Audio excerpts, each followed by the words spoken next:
Hello, this is Possibility Wave. We're about to start part 4, segment number 5. Part 4 has 5 segments. This is the 5th, or number 5. The whole series is the signal encoding theory of biofeedback. I think you know by now, I'm your presenter, Garnet Dupuis, co-founder, creative designer of Possibility Wave. Happy to say that. PossibilityWave.com is the way to connect with us online, and it's also the way to have access to all sorts of things, continuing new information about upcoming products, as well as access to the Possibility Wave Open Classroom. This experience right now is an aspect of the Open Classroom. Learning is always best when it's shared. This series is 4 parts. This is part number 4, segment 5 of part number 4. You know by now that each part has a particular focus. The focus of part 4 is the use of pure information processes in the encoding of signals. Part 4, segment number 5. Here we go. This is a continuation, of course.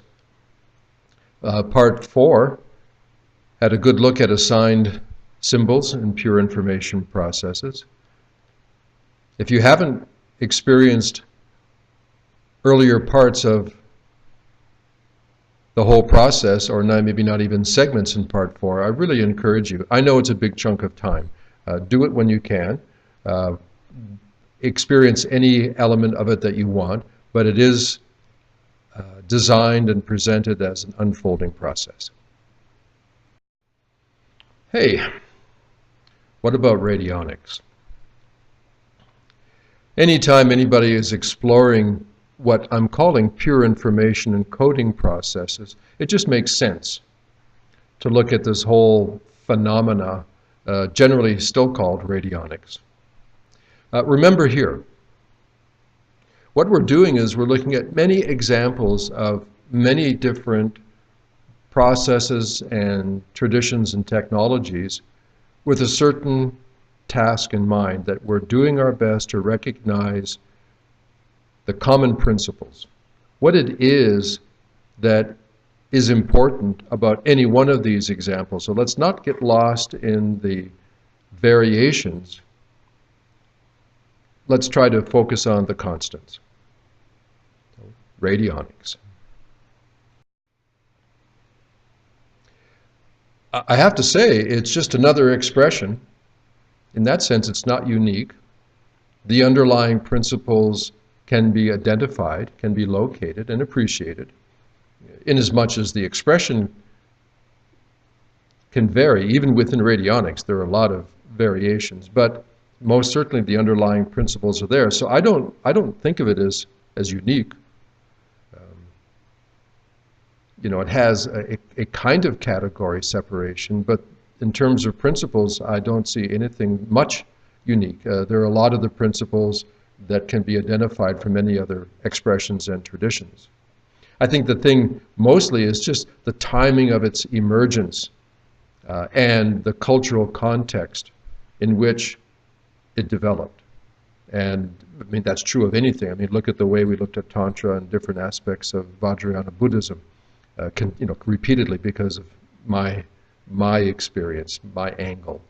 And here we recognize that it has a lot of the characteristics that it does just because of the culture in which it developed and the timeline, what was going on in those cultures at the same time. So what about radionics? Well, I don't know what degree of experience you may or may not have, or what kind of study or information you've been exposed to in the past, but in case you don't know that much, and some of you know a great deal, of course, is that basically it's an expansion or expression of radiesthesia. The radiesthesia, this sensitivity to these subtle energetic informational processes, very commonly used throughout time, mostly in what is called dowsing. And dowsing, again, is one of these things that comes under a lot of criticism by certain factions of scientific materialism, but the fact is that it's been around, it's not going away, it's something that can be very effective, highly effective, and that many very sober entities secretly have ended up employing or using dowsers, people that are skilled in these techniques. So radiesthesia is what you see, and there are photographs if you're looking there. The two most common forms are using some sort of pendulum or the famous dowsing rod. And here you can see with just a kind of a Y-shaped branch broken off from a tree, the classic one. Here the principle, and you know how we're valuing principles here, I guess above all else, is that the human operator is sensitive to the variations or fluctuations in nobody knows what. We'll call them energy fields. I mean, are they actually conventional energy fields like electromagnetism or, I don't know, some kind of sensitive nuclear quantum process, or are they not really energy fields at all? Are they information fields? That's argumentative, and people have different views. But the point is that the sensitivity, the reaction is in the human operator, and the tool just makes evident the subtle reactions of the operator. So there's nothing in the twig, there's nothing in the pendulum, although people have very sensitive decisions as to how a pendulum should be designed and the materials and so on. But the point is that the action is happening in the operator, and that the tool helps to amplify or make evident the reaction in the operator. This is the principle in radiesthesia, and you have to understand that this is also the same principle in classic manual radionics.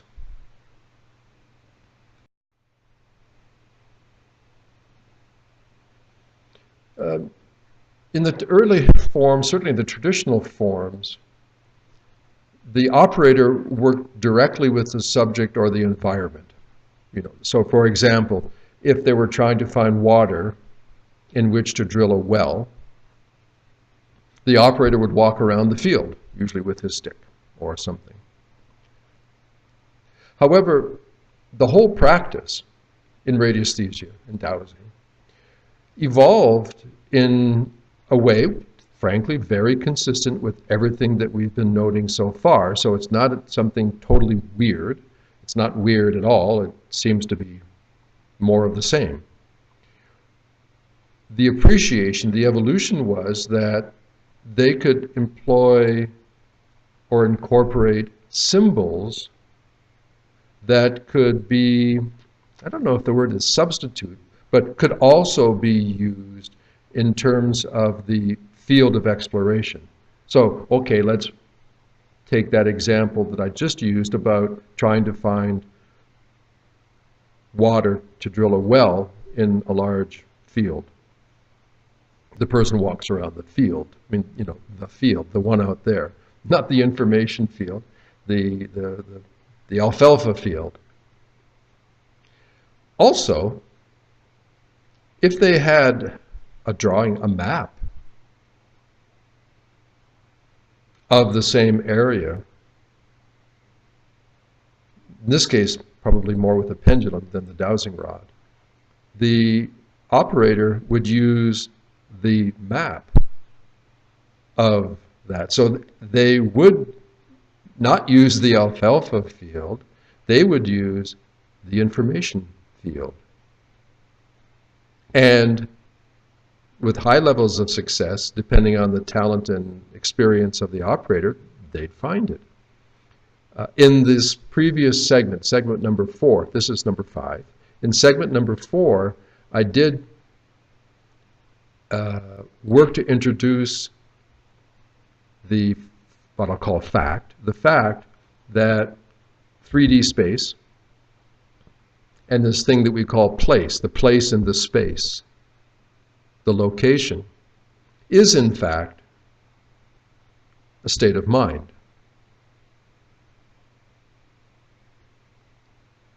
Along that same principle, here in radiesthesia, they could move from the alfalfa field to the information field using the symbology of the map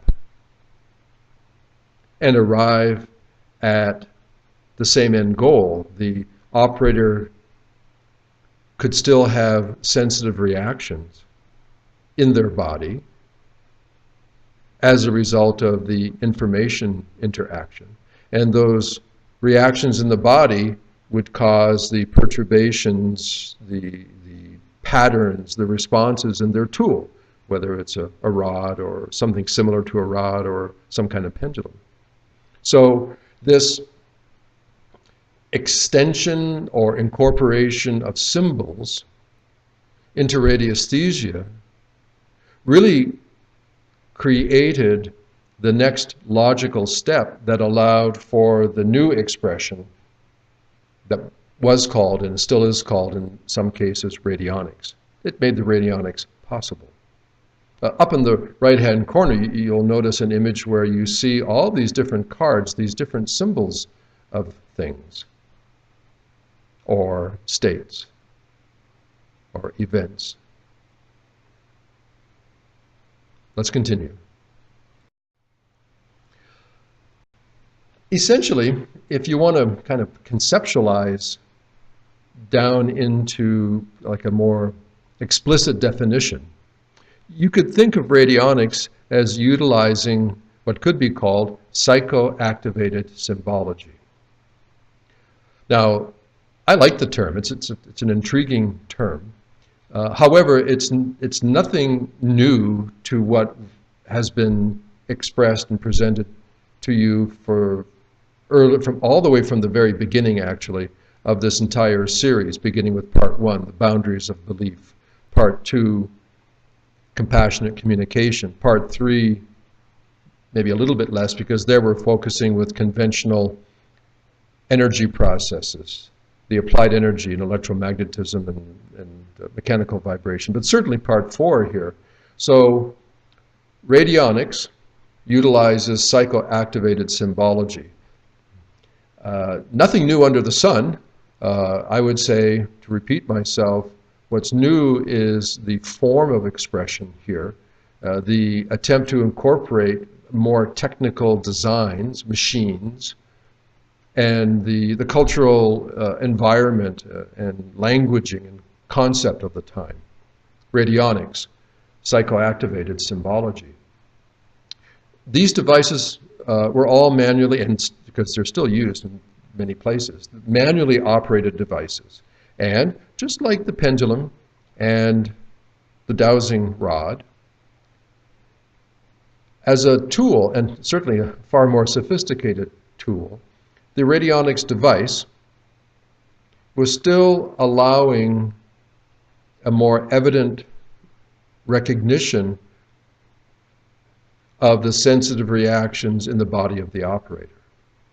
So the device was not creating anything. It allows a far more complex interaction with the types of symbology that are used in the different devices. But the detection of the significance is really so much of what the device was still meant to do.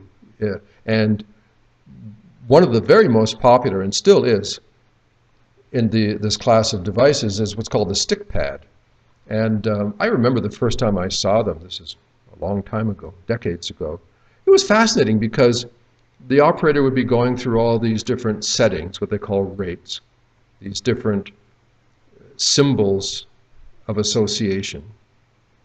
And do it, do it, do it, do it. And then they're rubbing this little kind of rubbery rectangle. And you can see it on the screen if you look at the slide. A big red arrow points at it. And rubbing and rubbing. And all of a sudden, it would start to make this sound, where before it wasn't. There was some friction involved.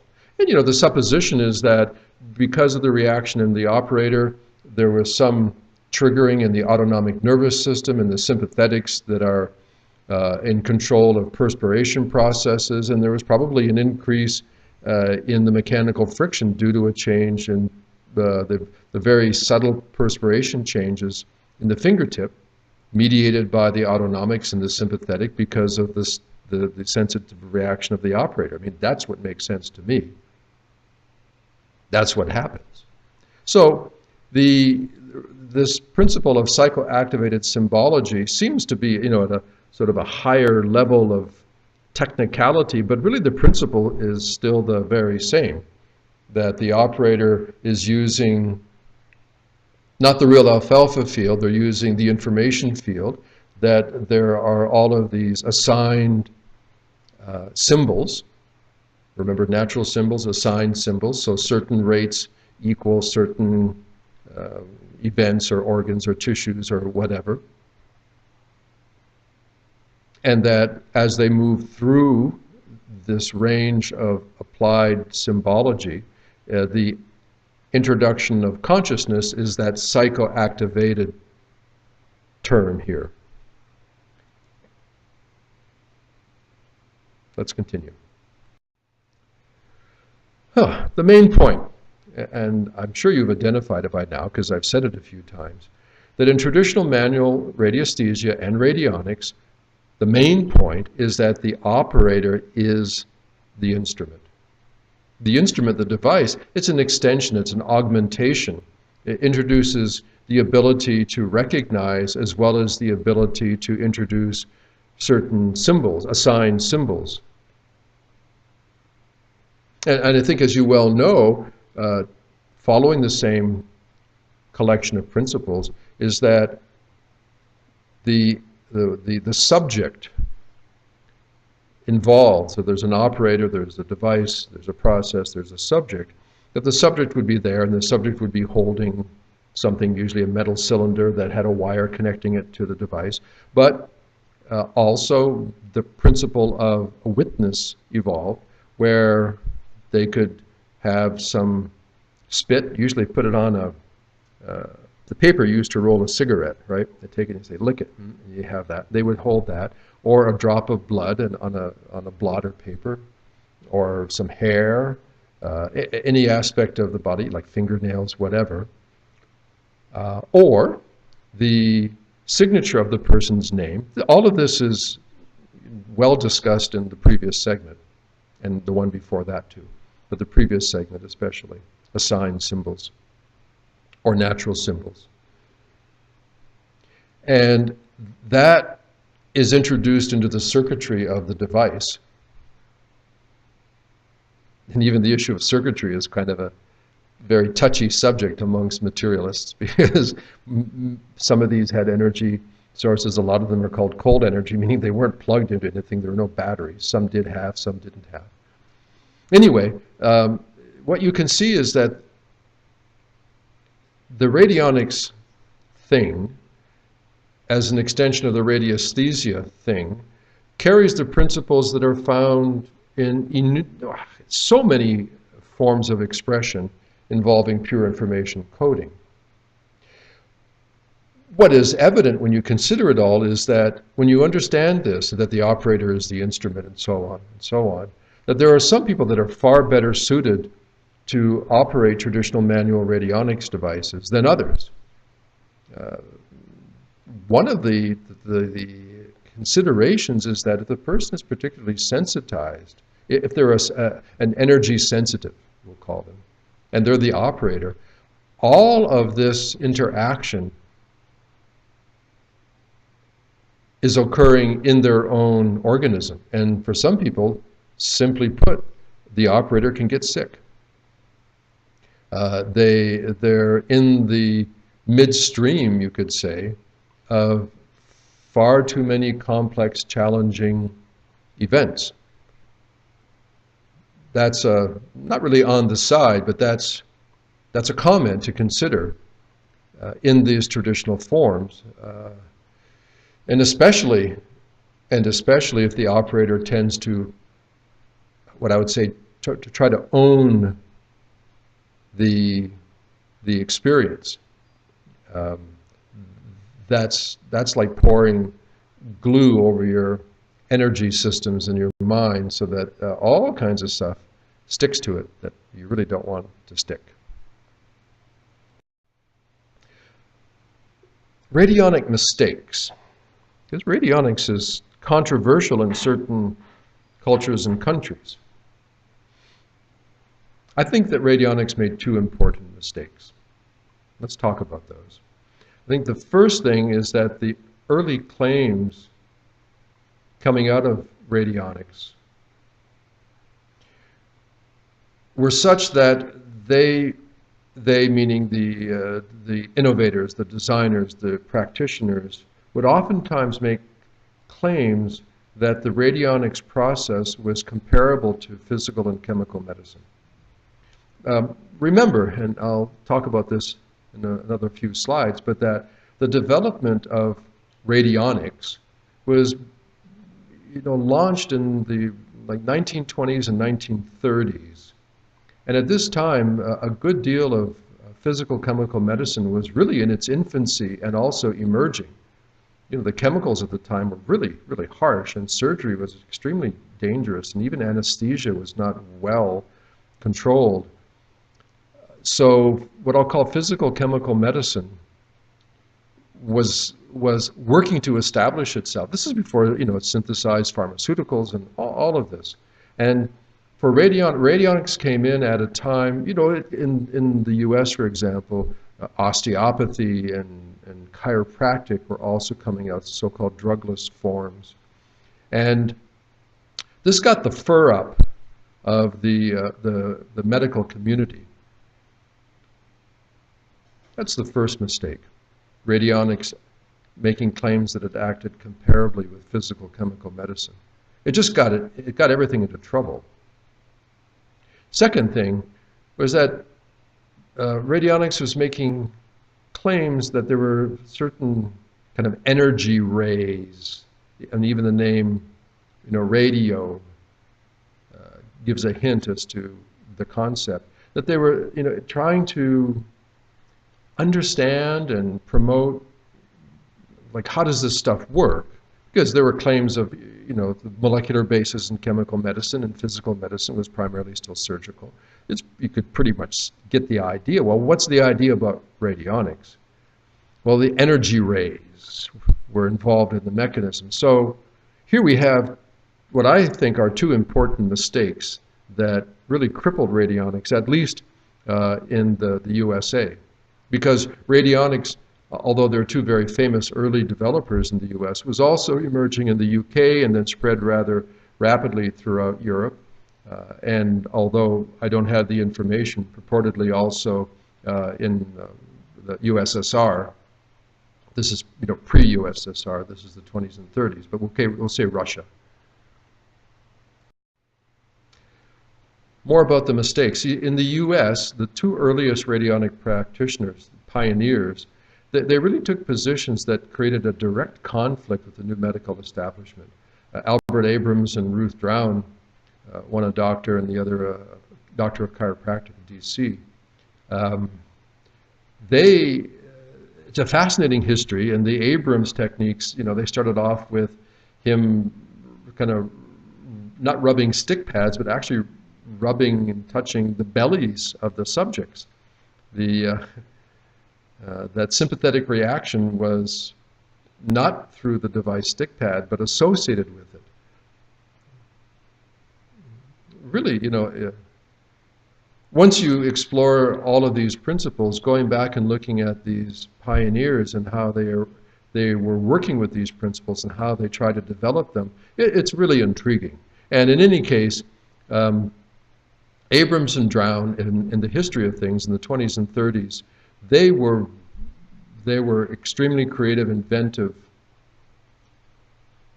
leading edge individuals.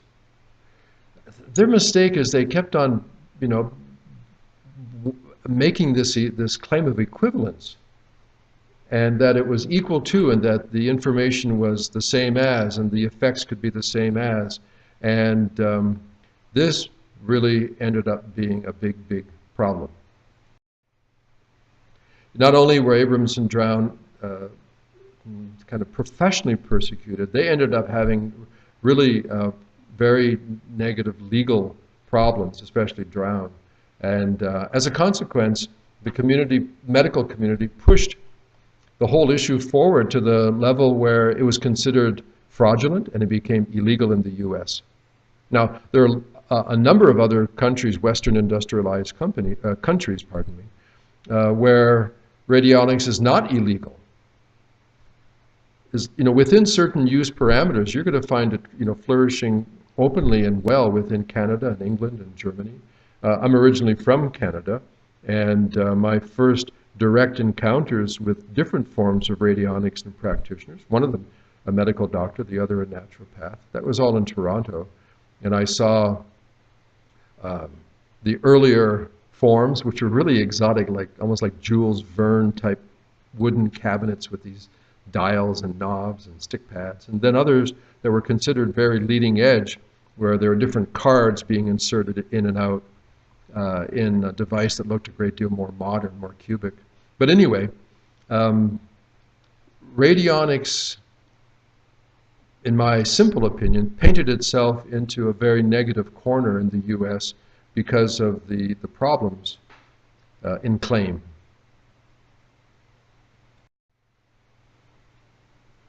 This other thing, the rays, like the ray gun. I remember as a kid, like the early science fiction movies, the space men, the aliens. They always had ray guns and shooting these ray. The whole idea of the ray in standard energetics was emerging. And you have to remember that in the 20s and the 30s, what we call radio was just beginning to happen. And it was a very exotic medium because there were no wires. Before that, the telegraph and then the telephone. Okay, there's a wire, even though what was happening in the wire wasn't understood. The fact you could use a wire, it was still physical. You had to have point A and point B connected by this wire. And the fact that with radio technology, radio communication, that you could do all of this through waves that move through the air that you didn't see, it was really a delicious invitation to use the concept of rays, radionics, as the purported mechanism as to how it worked. But then the scientific community, as early as it was at the time, it was saying, well, let's measure it. And there were no devices that could measure any rays coming off of radionics devices, and especially when they looked at some of them, and the only energy source was the physical interaction of the operator.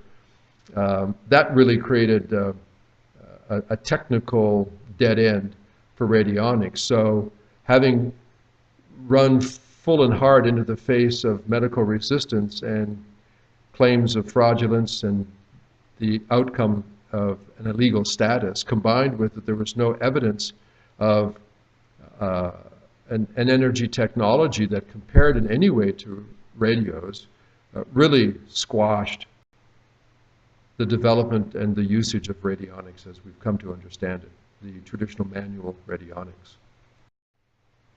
Okay, let's leave that behind. I felt that it was important to introduce some discussion about radionics, look at a few of the principles, recognize that they're really not unique, that the concept is basically a timeline development in a certain culture, and that timeline development has had different results in different countries over time. Keep going here. Intention, imprinting, and devices. There are some surprising investigations that have been taking place over time by highly credible scientists and academics in very impressive universities. Here I'm making a reference to William Tiller, a very high-level professor of material sciences and engineering at Stanford University. I mean, that's pretty high up on the pecking list. And, you know, members of very high-ranking professional associations. Anyway, that he, because of his appreciation of, well, like crystalline structures and materials from an engineering point of view, he became very intrigued with consciousness in its relationship to materials. One of the guys on our side of the line, right? So what he did, and it's elaborately discussed in a number of books, and he's widely available on the internet and YouTube type talks and so on, if you want to go further to look at him. But what he did was he involved individuals using the basic faith field, intention, tasks, and meditating, focusing into them in relation to certain objects and devices. So he wanted to see, was it possible to imprint? You know, the folks at Princeton, in the Princeton Engineering Anomalies Research Lab, PAIR, they were working with stochastic or random processes to see whether there was an impact on intention-focused consciousness. And, you know, the answer there was yes, yes, yes, and yes. And that's also extremely well documented with a lot of references. They have a major textbook that resulted out of it, The Margins of Reality. If you want some demanding reading but exciting technical stuff, look out for the Margins of Reality by Robert John and Brenda Dunn. Anyway, so what about imprinting intentions in objects and devices? He did it, and he did it in many ways repeatedly. And then he would take these objects, typically, you know, great distances away from the research site, and he used very traditional scientific methods, and he would test the effects on something like the pH balance of water. This is, you can measure this, you know, very accurately, repeatedly. It's fundamental science. And also on things that are extremely common in different experimental forms in, you know, biological studies. The maturation of fruit fly larvae, something that most of us have never and will never do. But he would use these well-recognized traditional scientific methods and see whether there was an effect upon them related to the intention that had been imprinted in the object or the device. In every case, the intended effect was produced. This is not some amateur scientist trying something in their garage. This is an extremely highly qualified materials scientist, an engineer, PhD and a professor at Stanford, conducting these experiments and tests. And he also, of course, as a scientist would, he had these control objects that were not imprinted, and they didn't have the same effect. Now you can either, this goes all the way back to one of the earlier segments, you know, that this is obvious and you've known it, or it's like a reasonable and blossoming like a flower, or a hard pill to swallow, you'll give it a chance, or just sheer stupidity. Some people would say it's sheer stupidity, but pretty tough to challenge the credentials here. This is a quote from Bill Tiller, one that really fits perfectly with possibility wave and the beliefs or views that we have. He says, what we take as reality is actually a convolution between two things. Number one, what's actually there, and number two, our mindset or belief structure. Yeah, that's why we put so much importance on our boundaries of belief. That's why the very first part of this 4-part series, a big fat 10 hours or so series, the first part was entitled The Boundaries of Belief. Because if you don't recognize the characteristics of your belief system, if you don't recognize that you're functioning with a number of axioms that maybe you've not tested, that they exist, sorry to say, at a dogmatic level, then what's actually there convolutes with that belief structure. And what you get out of it may be the naive impression that it's a direct, pure appreciation of reality, but the fact is that it's going through the filtration, formative interactions with your belief system. Yeah, Bill Tiller, I agree. Almost any time as much as we want. Flipped a few slides there, sorry. So the biofeedback requirements, what are they? We know all about the information codes now. What do we need to know? What requirements do we have of these codes for the biofeedback process? Well, first of all, we've got to make sure that we have very effective signal signatures of the items involved.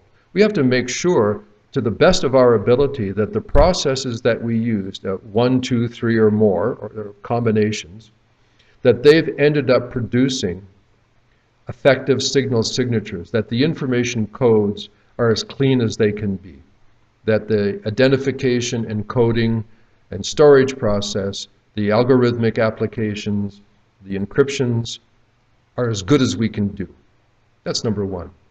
Number two, we've got to make sure that these encrypted and stored codes, that they're very well weighted, that the databases that we end up creating have a design principle that allows the processes to occur. This is a really easy step to screw up in when you're doing program and process designs.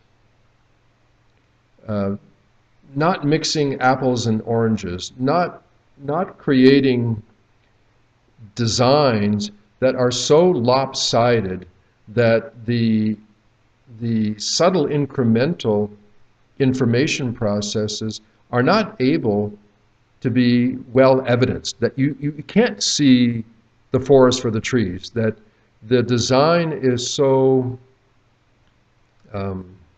clumsy that the more refined information processes don't have a good chance of displaying significance. So number two, it's a little bit, I mean, it's a big subject on a technical level, not appropriate for this presentation, but that once you've got these effective signal signatures, that's the number one, that these encrypted and stored information codes, they have to be stored in such a way that they allow sensitive comparisons and pattern recognition processes to then display varying degrees of probable significance. So well-weighted and well-designed databases. And I can say this is a problem in certain approaches if that is not considered.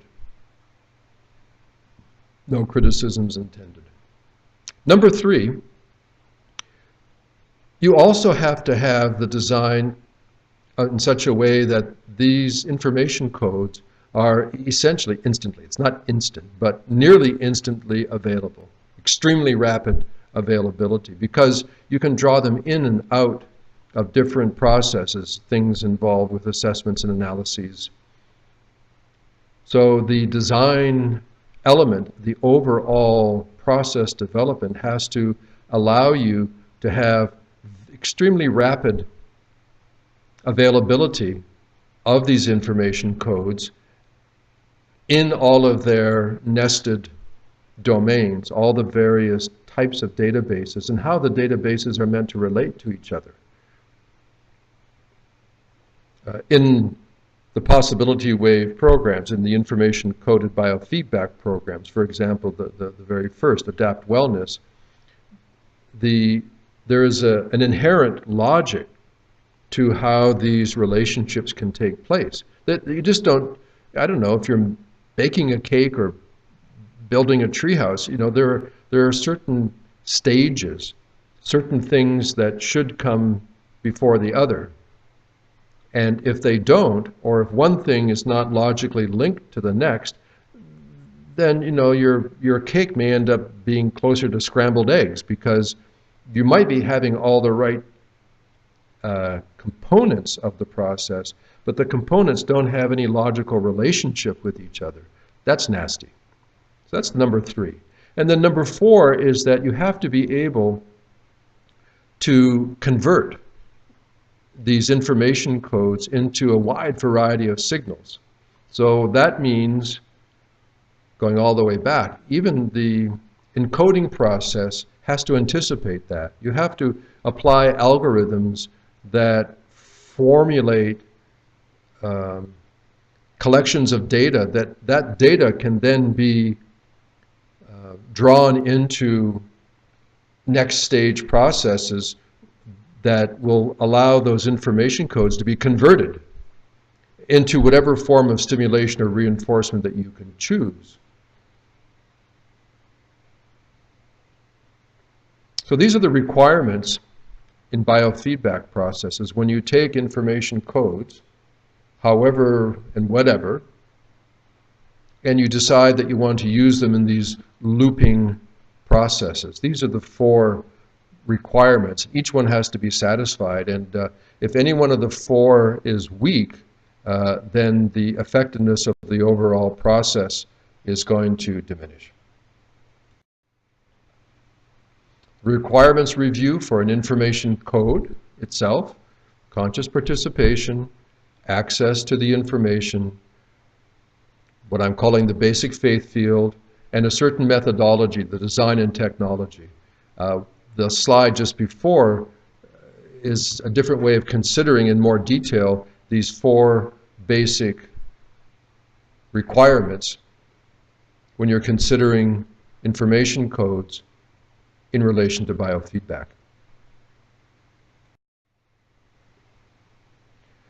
You will recall that when creating information codes using applied energy processes, that there's really no significant requirement of conscious participation or the basic faith field. The information is getting accessed through the monitored characteristics of the applied energy. Now, I must say that I strongly suspect, I guess I believe, that there are many effects that we believe to be direct aspects, derivatives of applied energy, that are actually the pure information process expressing itself. You really can't separate, when you're working with the applied energy, you can't separate the fact that the behavior characteristics of the energy, the activity, is directed by the information. Without the direction from the information, the energy is simply force. It's the capacity to do work, but the behavior of that energy, the behavior, the activity characteristics are the nature of information at work. That was referred to in one of the previous parts again, but I'm reminding you of the fact here that it's not a completely clean and separate category. That in a way it's a conceptual separation, and in reality the two are so intimately co-emergent that it's hard to separate them in reality. But anyway, this is a reminder that the applied energy does not rely profoundly or significantly on conscious participation. So the methodology that you use when you're using information codes and applied energy is a little bit restricted in that way. For pure information encoding, we can divide the requirements into 2 basic inseparable categories. One is you've got to make sure that the conscious participation and the basic faith field are strongly intact. Secondly, The way you access the information and the methodology, we can say the design and the technology have to really be complementary to it. And a few slides ago, I went through that 4-part requirement. When you're working in this domain, the unified conscious participation and the basic faith field, and here I've got it in all caps, of all the participants, yields the best initial and sustained results. This means everybody involved, right from the beginning, day one, the concept designer, I guess that's me, the concept, but in any of these products, any of these tools, any of these enterprises, and certainly there are others, and I respect that. But everyone involved, right from the concept designer all the way through to and including the persons delivering and even receiving the benefits of information coded biofeedback as an experience, the whole crew form a unit, a kind of a mental or a team of consciousness. That's why, when you involve yourself with these things, with these programs, you've got to have some appreciation of the team involved and the creation process and the integrity of that and your own views and participation, your axioms, your faith field, and also the people that you're working with. And, when these things all align, it's beautiful. It's beautiful. It really shines. The whole thing shines.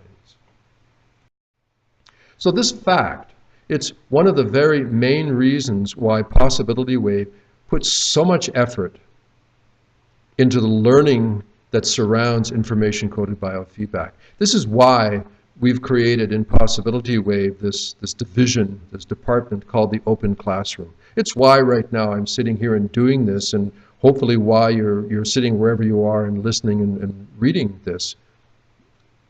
It's because the refinement of consciousness, the clarification of axioms and belief systems, why the construct of the basic faith field is so important. I think it's important to everything. I don't care whether it comes down to you taking a pill, whether herbs or pharmaceuticals. We really can't overestimate, overexpress the importance of this shared field of belief and consciousness.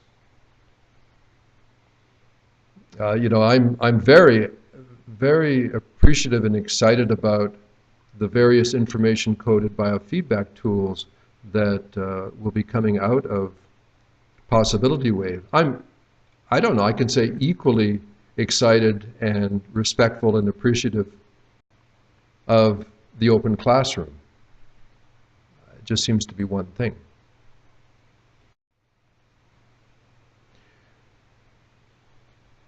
So we know that there's a challenge in pure information encoding techniques, and that's how to tease out the information. So getting this into forms that we can then use in biofeedback is the challenge. Once we have that, then the ability to monitor and to circulate becomes pretty easy.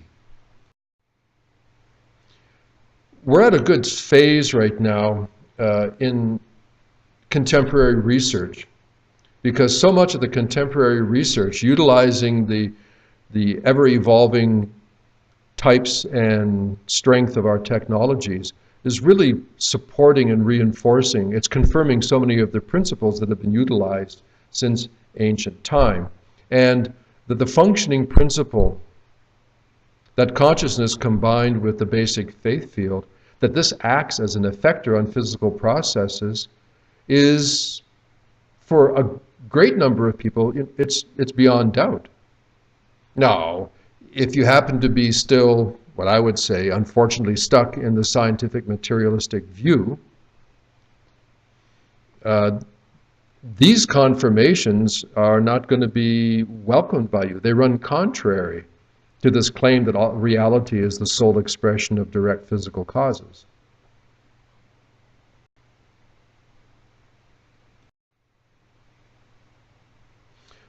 So, the reminder that it's possible to make evident certain behaviors of an item by applying energy processes, and that these behaviors produce data characteristics.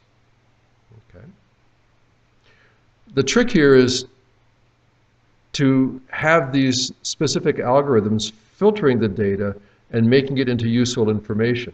So what can we do along that line so that the biofeedback process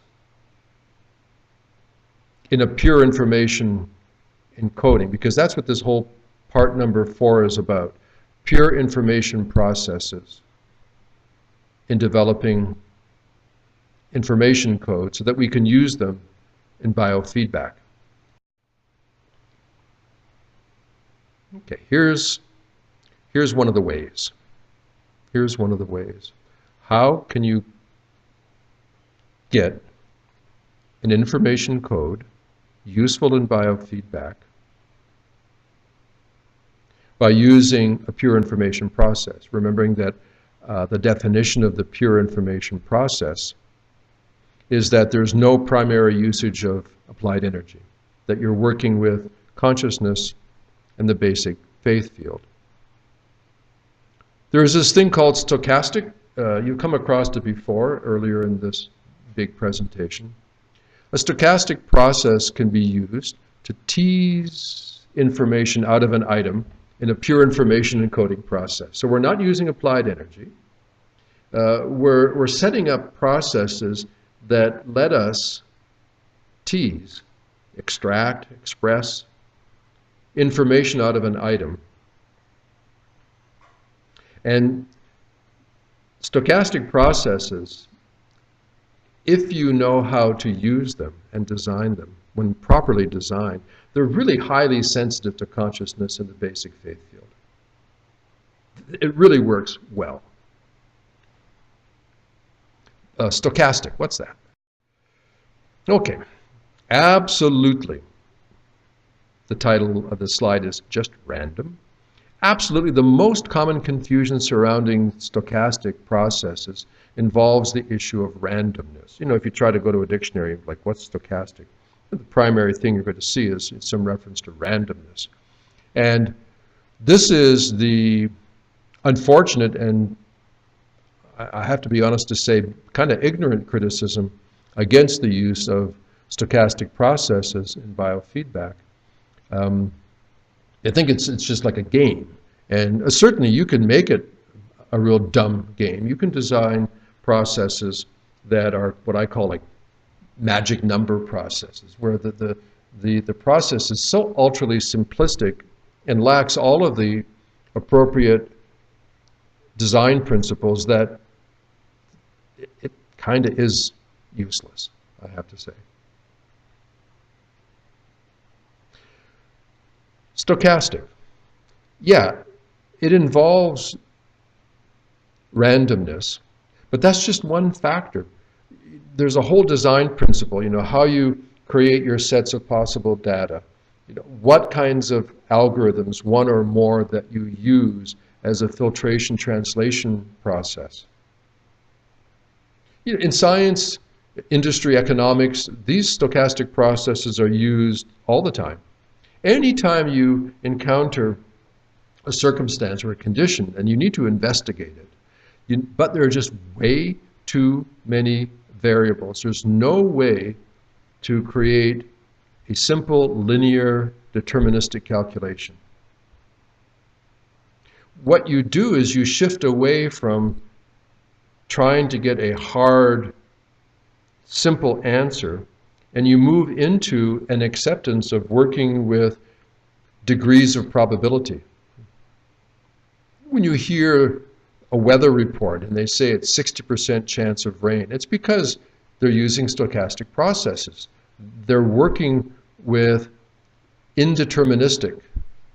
They're working with approaches that they know are just too wildly variable to be certain. So that's why you hear things about probability. That's why you hear things about risk. That's why you hear things about how much of a chance something has. It's statistical.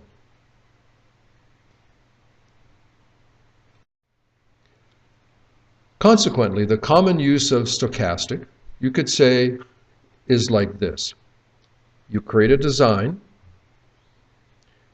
you collect and arrange the sets of possibility in a logical way, properly weighted and so on, as I'd mentioned. You also introduce at that point the effectors of randomness, the behaviors of randomness, and then you run those or you filter those through highly specific algorithms that are designed to detect and compound the elements of the data that you consider important. All of this, design plus sets of possibility, plus randomness, plus algorithms, that equals the common stochastic usage that you're going to find all over the place. Even how they monitor traffic flow in big cities, garbage collection schedules, things like that. What about us? When you're involved with pure information processes to create information codes and use them in information coded biofeedback, it's the same formula plus the two other elements that I've been hounding and pounding now. It is the design plus sets of possibilities, plus randomness, plus algorithms, plus consciousness and the basic faith field. These together they create the formula of a pure information stochastic usage.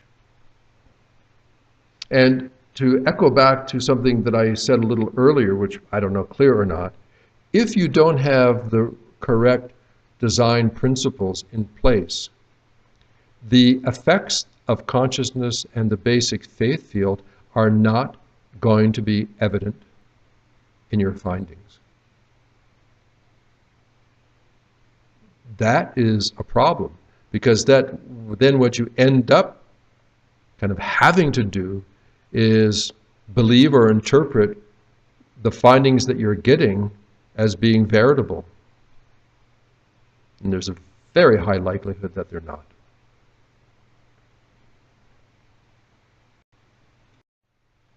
So, how to screw it up? Along the way you learn several ways to screw up. I can attest to that fact. So how can you screw up? Okay, first of all, your initial design process, and I sort of elaborated on that a little bit before. The design of the whole process pushes the data around in such a way that the significant probabilities, the findings that you're searching for, that the expression of these findings are so obscured that you don't get the results. You don't know what you're getting. So you've got to make sure, for example, and this is only a sort of relation on a tangent, but if you're in the gaming industry, the gambling industry, you've got to make sure that the game that you set up, games of chance, are designed in such a way that the house, the majority of the time, is always going to win. Right? If you don't get your initial design right, then in that case, the statistical behavior can give you a whole lot of problems. And for us, that issue is made all the more, it's critical because we're not interested in just the statistics of behavior, the sort of unencumbered, neutral behavior of things. We're interested in the behavior of information in relation to consciousness, in relation to intention, in relation to what I'll call significance. When something is special, some item, some process, some state is special, we want that specialness to emerge in terms of heightened significance or probability. Possible, probable, certain. You know, nothing is certain until it actualizes, until the wave collapses, there's the decoherence occurs. Before that time, we want to have access to the most significant probabilities in terms of behaviors and significance. We want that. But if the initial design process obscures that, we're in trouble. Second way to screw up. Okay, your initial design process is good, but the way you exercise the algorithms is just ill-suited. The data that you've been able to generate is not being well converted into useful information. In a sense, you could say the data is not becoming knowledge, because data first then generates information, that information can then express itself as what we call knowledge. You can know something you didn't know before. So initial process design, good. Algorithms, not good.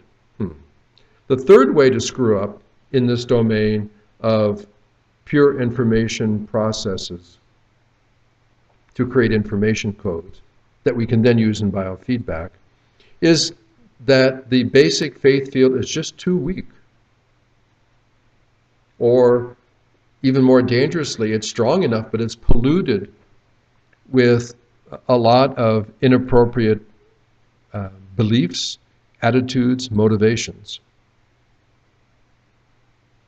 Yeah, you know, it's a demanding process.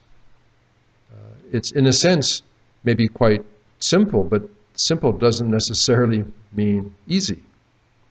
But that's true of anything, you know. Again, you got to pay attention when you bake a cake. We're almost at the end of this section, this segment. What I wanted to do here is show one example, because again, like the applied energy, there are numerous ways. I showed two in the applied energy. Here I'm going to show kind of one with a few variations for the pure information process of encoding. It's a process called stochastic resonance. There's that word stochastic again. So what you do is you, first of all, you generate what is usually called a white noise random event. White noise doesn't, you don't have to hear it, by the way, but because noise is kind of the opposite of information. It's the information is hidden in a pre-expressed form in the randomness. And white noise means that there's a very broad spectrum of possibility. Let's say if you're determining frequencies, the frequency range is very wide.